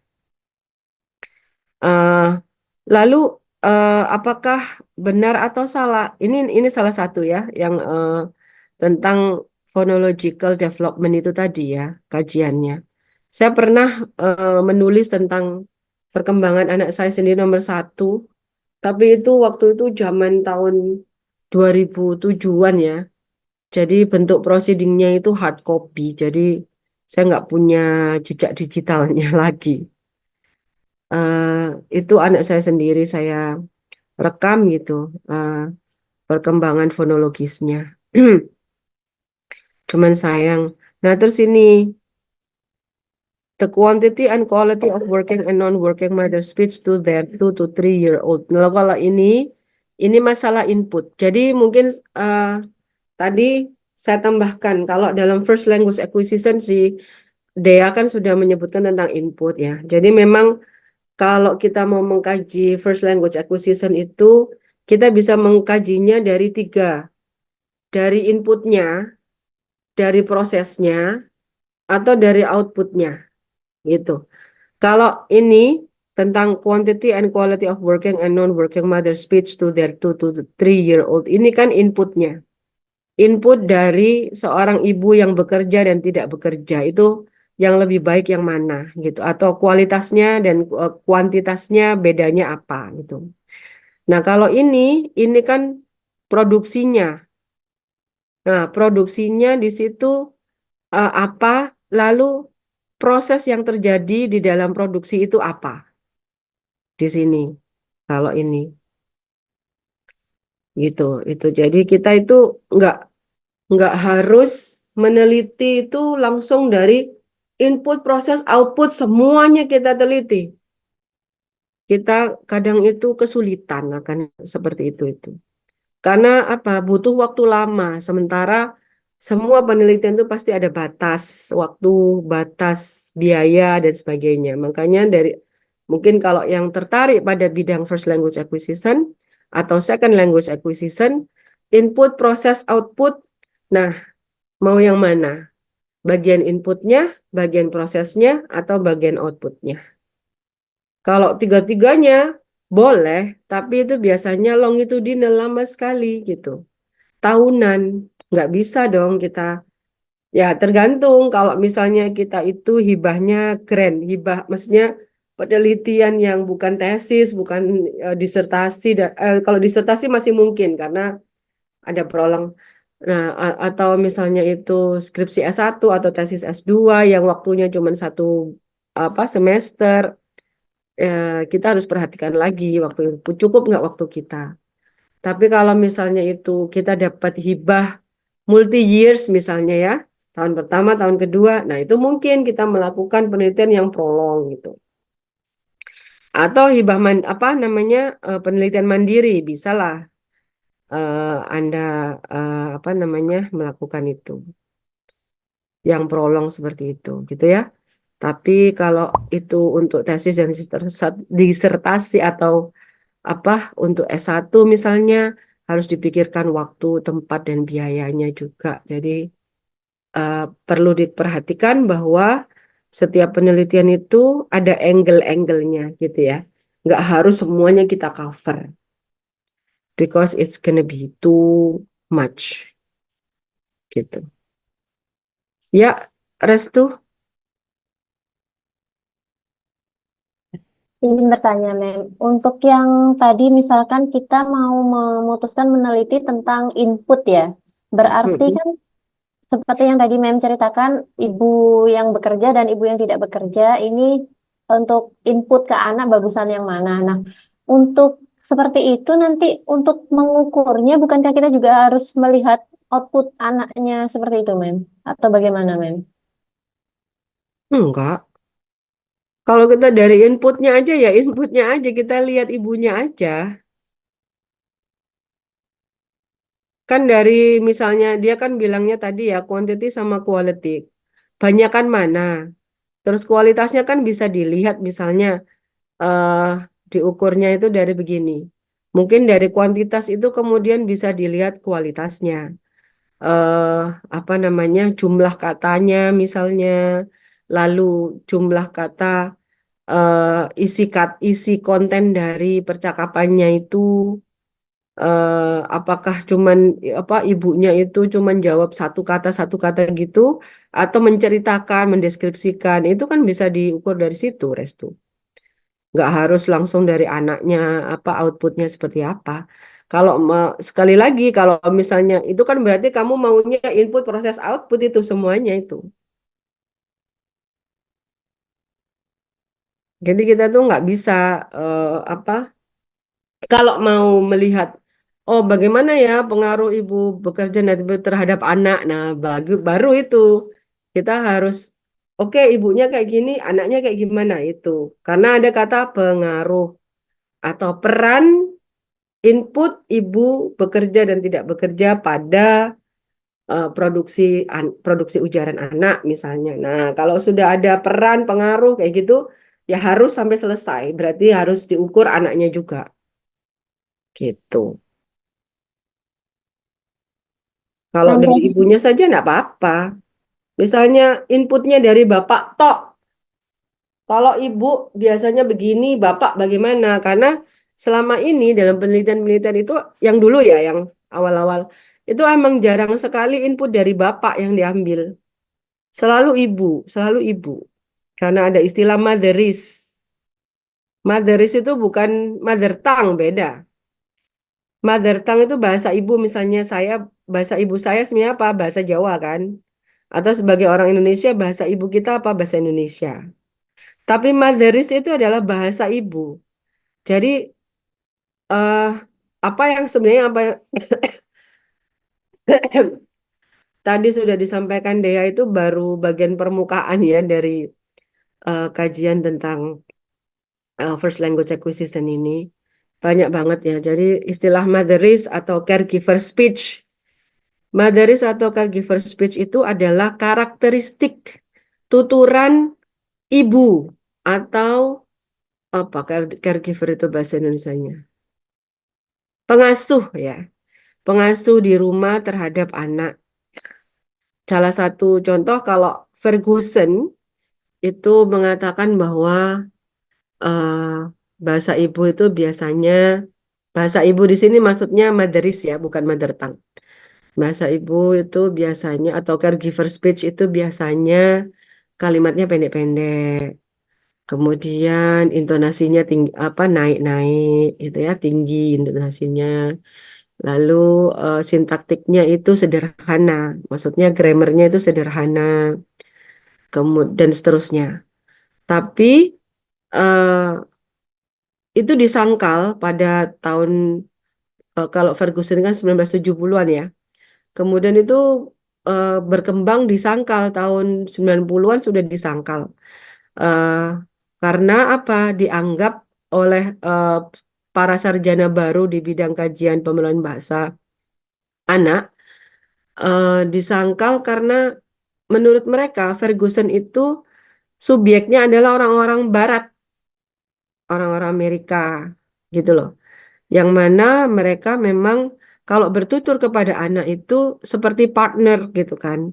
Partner komunikasi face to face gitu kan. Ngomongnya itu berhadapan dengan anaknya berdua gitu. Berbeda dengan orang-orang Asia atau orang-orang suku minoritas misalnya. Di mana seperti kalau tahun 1960-an, 1970-an orang Jawa atau 1980-an lah ya, nggak usah jauh-jauh. 1980-an orang Jawa itu filosofinya masih menganggap anak itu durung ngerti. Nggak ngerti anak itu, jangan diajak ngomong, dia nggak tahu yang mutusin tuh orang tua gitu kan. Kalau orang Jawa loh ya, saya nggak tahu orang Sumatera atau orang Sulawesi bagaimana. Jadi anak itu memperoleh, kalau menurut penelitian Smith Hefner ya, dia kan meneliti di daerah Tengger, Tengger sama Jawa Tengah gitu, orang orang Jawa di daerah itu. Menurut dia, dan itu kita kita bisa amini ya, kita aminkan karena memang dulu mungkin kayak gitu. Tapi sekarang sudah beda karena pengaruh dan budaya masuk ke Indonesia dan sebagainya. Jadi anak itu kalau di Jawa, di Indonesia, mereka itu memperoleh eh, bahasa itu tidak melalui percakapan yang komunikatif seperti orang Barat, tapi overhear. Jadi anak itu tidak secara sengaja diajak ngomong oleh bapak ibunya, tapi mereka mendengar, eavesdropping gitu loh. Jadi apa istilahnya itu? Oh, bahasa Indonesianya. Nguping ya, nguping pembicaraan orang tuanya gitu loh, dengan tidak sengaja. Karena mereka tidak diajak bicara secara face to face, secara dianggap sebagai orang yang ngerti, diajak komunikasi begitu. Itu menurut mereka. Nah, tapi sekarang kan berkembang ya. Kita sebagai orang tua zaman modern kan ngomong sama anak tuh deep talk gitu kan. Diajak ngobrol, maunya apa. Ini kalau orang biasanya menengah ke atas yang punya waktu lebih, punya keleluasaan dan fasilitas, bisa ngomong seperti itu sama anak-anaknya. Kemungkinan di menengah apa masyarakat kita menengah ke bawah tidak seperti itu. eh, Kondisi bahwa anak-anak itu memperoleh bahasa secara eavesdropping, eavesdropping itu nguping itu tadi, bisa jadi masih terjadi gitu loh. Makanya sering salah paham antara orang tua dan anak. Orang tua sudah pusing mikirin ekonomi, anaknya minta sekolah, orang tua sumpek, akhirnya terjadi pertengkaran, kadang-kadang seperti itu. Tapi tidak selalu begitu, tidak selamanya seperti itu. Orang-orang menengah ke bawah ada orang tua yang sangat apa ya, luas gitu loh pikirannya ya. Karena mungkin mereka juga belajar dari kehidupan dan sebagainya. Meskipun kondisi mereka tidak menengah ke atas, mereka itu bisa bicara secara komunikatif secara dengan anaknya sehingga anaknya ini mengungkapkan perasaan, mengungkapkan dirinya, mengekspresikan diri itu tidak takut sama orang tuanya. Nah, anak-anak yang lahir dalam kondisi seperti itu akan lebih sehat secara jiwa sebenarnya. Begitu. Tapi ada juga anak-anak yang struggle pun, tapi dia nggak bisa bicara sama orang tuanya, tapi dia struggle sendiri dan berhasil itu juga ada. Nah, itu adalah a gift ya. It's a gift. Tapi yang normal adalah memang perlunya orang tua bicara dengan anak itu. Karena kalau orang tua itu sampai tua bisa bicara dengan anak-anak, hubungannya insya Allah itu akan indah sampai apa eh, sampai nanti orang tuanya tua, anaknya juga tua. Itu akan tetap harmonis gitu hubungannya. Jadi ngobrol gitu, nggak sungkan mengungkapkan dirinya, nggak nggak sedikit-dikit. Aku nggak mau ngerepotin anakku, aku nggak mau ini. Apa sih? Ngomong aja lah gitu. Jadi enak-enakan. Oh, saya sama anak saya, kata orang kan, oh kalau bisa anak itu jangan tahu. Lah anak itu harus tahu kesulitan orang tua, tapi nggak usah semua aib orang tua dibuka, enggak. Tapi harus tahu, dikasih tahu. Ini tuh sekarang kondisinya seperti ini, gini, maka kita hemat. Kasih tahu. Bukan berarti terus itu ngekat ininya anak, enggak. Dikasih tahu sekarang kita gini ya, gini dulu. Gitu. Kalau enggak semua beban di orang tua tok, anaknya taunya semuanya tersedia, ya kan? Itu filosofi salah menurut saya loh ya. Gitu. Begitu juga suami istri. Ada yang bilang suami itu pokoknya istri di rumah sudahlah ngurusin anak. Masalah-masalah apa di kantor suaminya, istri nggak perlu tahu deh, diem diem aja. Saya pikir lah nggak mau curhat gitu loh sama istrinya. Dalam hati, lah ngapain punya istri kalau gitu ya? Lah kan kita fungsinya punya istri itu cerita, ini loh aku gini-gini. Nah, makanya ya rumah tangga saya itu tidak ideal, tidak ideal. eh Banyak flow-nya, banyak ininya. Tapi saya sering ungkapkan sama suami saya bahwa, lah, kalau misalnya sampean itu tidak bercerita kepada saya, terus cerita mbek sopo, lah kok lah ono sing curhatane lainnya lah, ya kan? Eh, Wong istrinya terbuka aja masih ada kemungkinan yang macam-macam lah, apalagi nggak seperti itu gitu. Dan ya mungkin mungkin akan adem ayem aja gitu. Tapi misalnya nih nun sewu, tiba-tiba suaminya dipanggil oleh Allah. Lalu kemudian ada masalah-masalah suami istrinya apa nggak kaget gitu loh. Dan misalnya begini, suami kenapa di Islam itu sakinah mawadah warohmah gitu.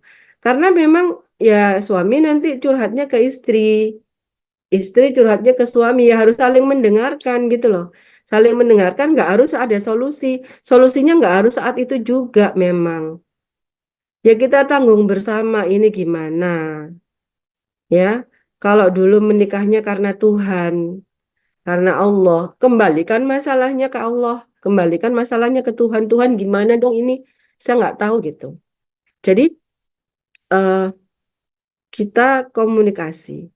Kembali lagi pemerolehan bahasa, perkembangan anak itu dengan komunikasi gitu.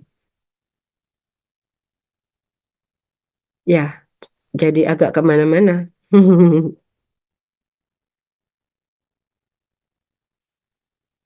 Ah, sudah baca sedikit ya. Iya, lebih baik dari ibu bekerja dibanding yang tidak bekerja. Ya, ini faktornya banyak ya. Bisa jadi karena ibu bekerja itu mungkin banyak terpapar dengan informasi, ya. Ah, dan ini bekerjanya juga di bidang apa dulu kita bisa lihat. Ada yang ibu bekerja non sewu ya non sewu, bekerjanya di pabrik misalnya. Kan gini terus ya, nganunya sama robot misalnya kayak gitu ya. Dia, nah bisa jadi si ibu yang seperti ini eh apa namanya? Nggak terlalu banyak bisa mengeksplorasi diri ke anaknya bisa jadi. Tapi eh, mungkin kebetulan di kok ini kalau nggak salah seingat saya nggak di Surabaya, ini di Solo apa ya? Saya lupa Ilham. Kediri, Mem. Oh Kediri ya, iya luar kota yang jelas. Jadi kayaknya yang diambil ya menengah ke atas. Jadi bisa jadi ibu bekerja ini informasinya lebih banyak. Jadi apa namanya? Komunikasinya dengan anak atau yang disampaikan dengan anak itu lebih baik gitu. Ya yang kadang memang begini, ibu tidak bekerja, kadang ada laki-laki yang melarang ini ini kenapa saya sampai ke sini-sini ya, karena memang ada hubungannya kan. Jadi ada laki-laki yang melarang istrinya bekerja. Satu sisi ini baik ya, istrinya jadi fokus di rumah gitu ya. Nah, kalau memang itu menjadi pilihannya, si istri itu tidak boleh menjadikan dirinya mandek. Jadi dia harus terus berkembang, ya. Di antaranya apa? Ikut komunitas, ya. Kemudian banyak belajar, banyak baca, atau mungkin punya apa ya mainan lah, mainan misalnya jual-jual apa secara ini, secara online atau apa yang bisa dikerjakan di rumah. Karena kalau tidak, pertama, istri ini tidak bisa mengikuti perkembangan si suami. Kalau si suami ini perkembangannya itu biasa-biasa aja, misalnya nggak jadi manajer, nggak jadi ini itu ya, ya nggak apa-apa. Biasanya nggak terlalu banyak ini. Tapi kalau istrinya apa suaminya semakin ke atas, istrinya nggak bisa ngimbangi secara pemikiran. Nah itu satu masalah timbul. Kedua, istri yang di rumah terus, ya itu jangan salah, itu lama-lama sumpek kalau tidak mengembangkan diri. Jadi harus tetap belajar, punya komunitas. Kalau nggak punya komunitas, minimal yang baik komunitas pengajian lah. Tapi komunitas pengajian yang benar-benar ngaji ya. Jangan komunitas pengajian tapi isinya fashion show. Terus terang nun sewu ya, saya itu pernah majelis taklim di kampung di rumah ibu saya itu. Nah, setiap kali pengajian dress code. Duh, malesnya saya itu kalau sudah dress code gitu. Karena apa kadang dress code-nya itu nggak cocok ke badan saya. Saya kan gemuk ya. Jadi kadang dress code-nya itu baju-baju ya maksudnya mungkin bagi orang-orang yang langsing itu bagus-bagus saja. Tapi begitu saya pakai itu terus ngepres tuh loh lah ya sumpek sih aku. Dan selalu kayak beli dress code lagi, beli dress code lagi capek rasanya tuh. Duh, iki mikiri arek-arek es loro ae wis ngeluh. Harus mikirin. Hah? Iya, ya ya kalau misalnya uangnya itu apa ya? Mungkin mereka kalau ibu-ibu itu mereka maunya murah meriah. Ya adalah 100 200 gitu kan. Tapi masalah saya harus selalu mikir, oh iya, mau pengajian, oh dress code yang mana? Setiap kali pengajian, Ustazah, dress code-nya apa? Astagfirullahaladzim. Pentingkah itu? Maksudnya pusing saya tuh, duh nggak penting ya.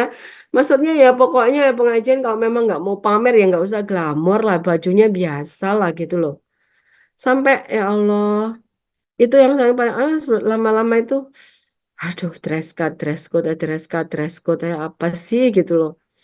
Ya mungkin mungkin tapi gini, saya memahami bahwa mungkin bagi saya pembelian baju seperti itu tuh udah biasa gitu ya. Tapi bagi mereka ibu-ibu itu mungkin membeli baju semacam itu tuh adalah kebahagiaan tersendiri yang tidak setiap saat bisa mereka beli. Jadi ya saya pahami sih. Cuman kalau setiap pengajian lalu dress code-nya apa Ustazah? Dress code-nya apa Ustazah? Wah ini yang bikin saya pusing. Itu.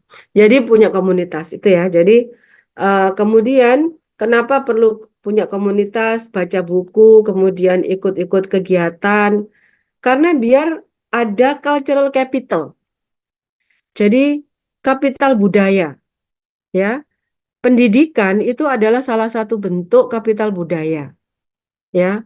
Tentu saja ibu yang lulusan S2 dengan tidak lulusan SMA kan berbeda ya. Berbeda. Secara cultural capital loh, saya tidak mengatakan apa-apa, saya tidak membedakan orang berdasarkan kasta, tidak. Tapi apa sebagai modal untuk menjadi ibu bagi anak-anaknya. Karena ibu itu dia adalah sumber info bagi anak-anaknya. Harus menjadi reliable sources untuk anaknya.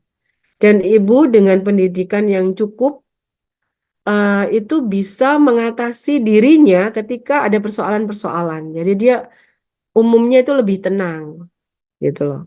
Kalau ada orang yang berpendidikan tinggi tapi tidak bisa tenang menghadapi, wah itu berarti pendidikannya tidak berhasil.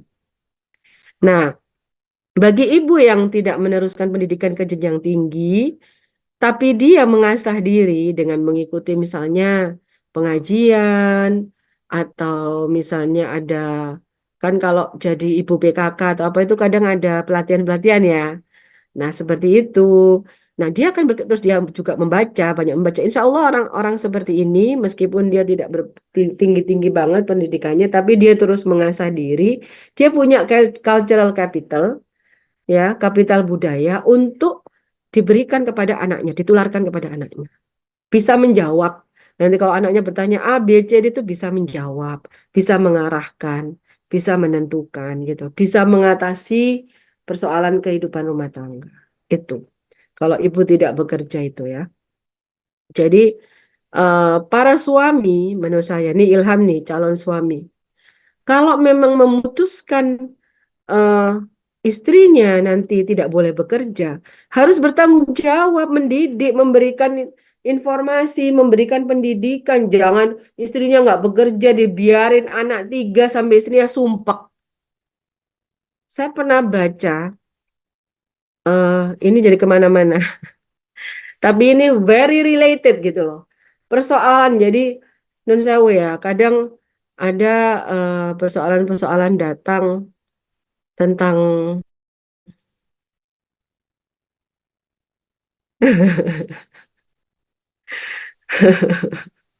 udah punya calon berarti dia. Whatever deh ya. Good luck ya Ilham. Tapi intinya eh, saya mau cerita gini. Saya pernah kadang-kadang gini, kalau kalau kita orang linguistik itu agak logis gitu, pikirannya logika-logika aja. Orang sastra agak mendayu-dayu gitu kan. Tapi saya sering teman-teman saya itu ngobrol tentang sebuah novel gini. Ada novel itu latar belakangnya India, judulnya Istri. Ini sudah diterjemahin ya.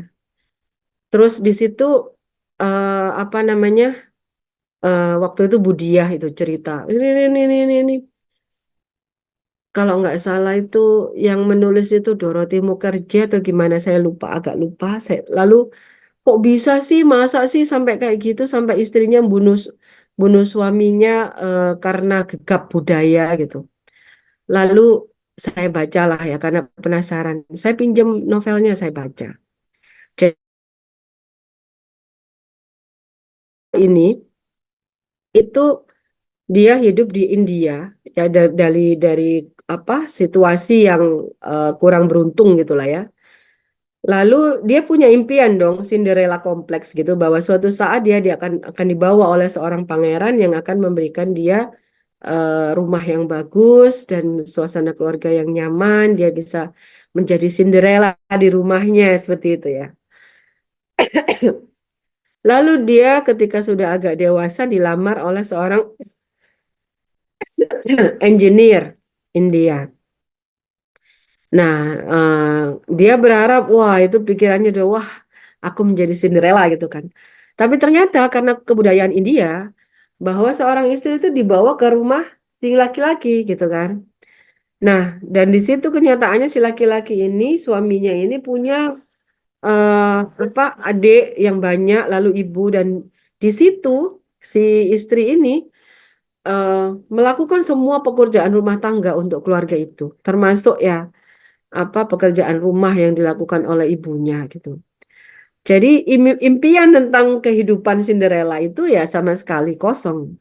Lalu setelah sekian lama si suami ini mendapat pekerjaan di Amerika. Kemudian dibawalah si istri ini ke Amerika dalam kondisi nggak bisa bahasa Inggris. Coba bayangin. Lalu dibawalah dia tinggal di sebuah apartemen, ya kan?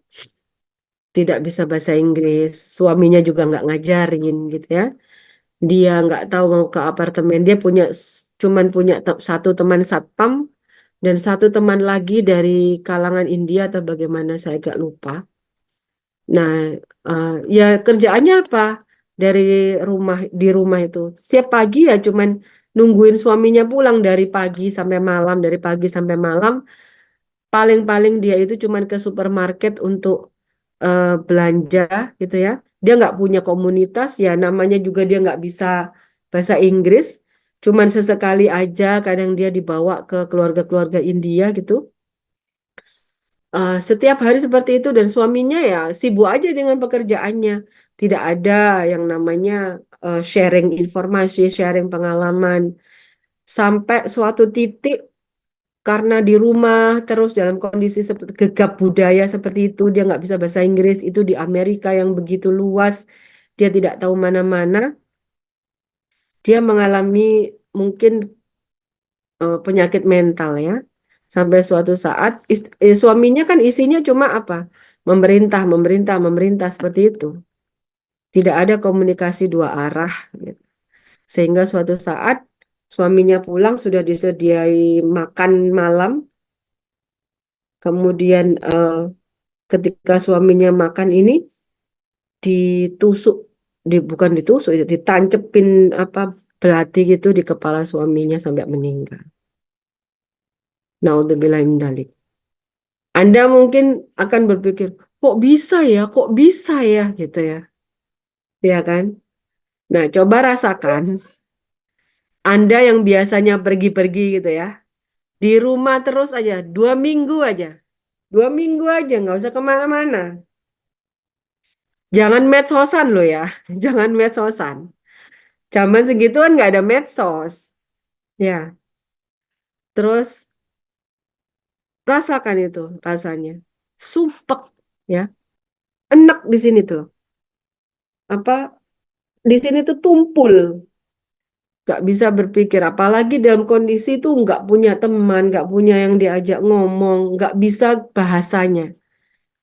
Nah, oleh karena itu para suami ini kalau punya istri, jangan dianggap oh yaudah istriku di rumah ngurusi rumah gini gini gini. Itu manusia gitu loh. Ajak ngobrol, ajak komunikasi. Jangan hanya meminta menuntut nggak boleh kerja. Udah di rumah aja ngurusin anak. Tapi ngurusin anak 3 nggak dikasih pembantu, nggak dikasih apa namanya kelonggaran untuk mengembangkan diri, dibiarin aja, nggak ditambah pengetahuannya, nggak ada sharing-sharing ilmu dari suaminya, ya, suaminya cuman minta dimengerti. Lama-lama apa? Mental health ini istrinya, percayalah Ilham, that's what happened, gitu. Nah istri juga begitu sama suami ya, suaminya datang. Ayo ngobrol ya. Kalau suaminya curhat didengerin, jangan dihakimi. Harusnya kamu tuh nggak boleh gini, nggak boleh gini. Itu ngejudge ya.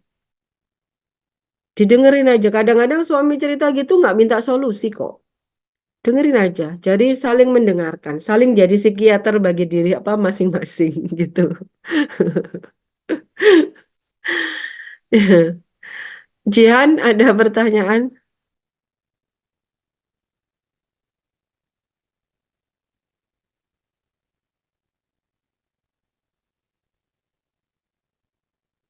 Hmm,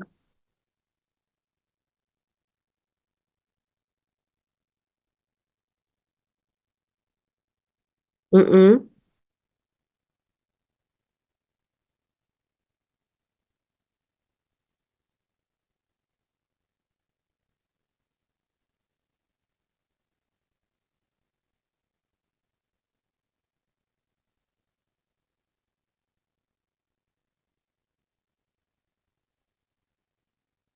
mm-mm, mm-mm, mm-mm. Iyalah. Jadi mm-mm, setiap orang itu butuh eksistensi. Nah, Dharma Wanita itu adalah tempat eksistensinya ibumu, gitu loh. Kalau saya bekerja sebagai dosen, itu eksistensi saya, gitu. Kalau kita kehilangan eksistensi, kita tuh bingung.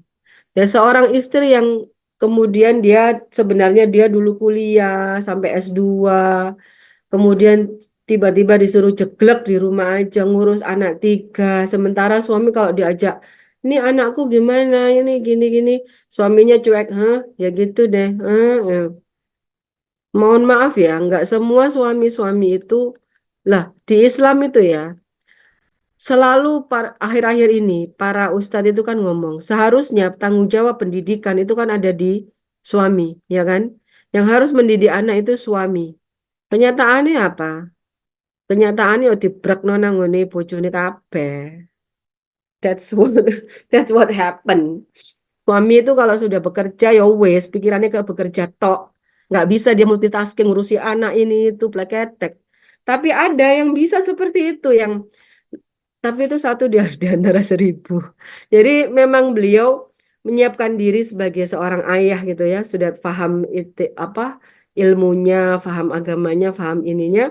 Beliau bertanggung jawab benar terhadap pendidikan anak. Ada yang seperti itu ada.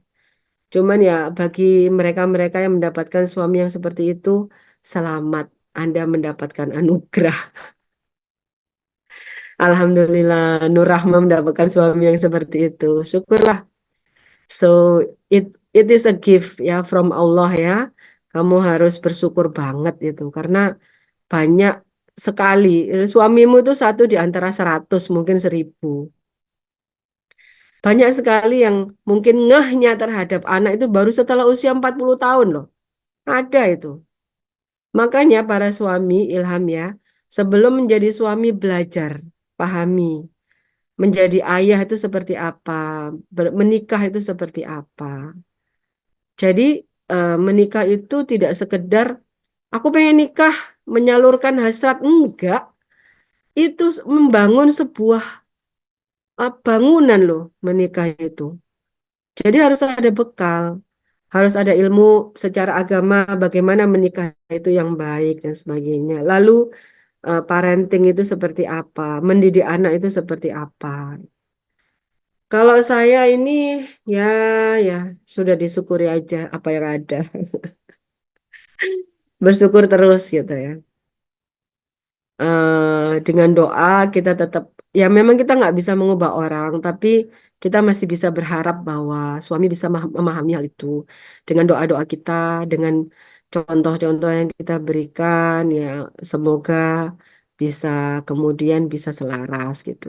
Tapi kalau itu bisa eh, apa namanya dilakukan dari awal sebelum menikah, jadi bisa sama-sama gitu loh. Enak, lebih enak ya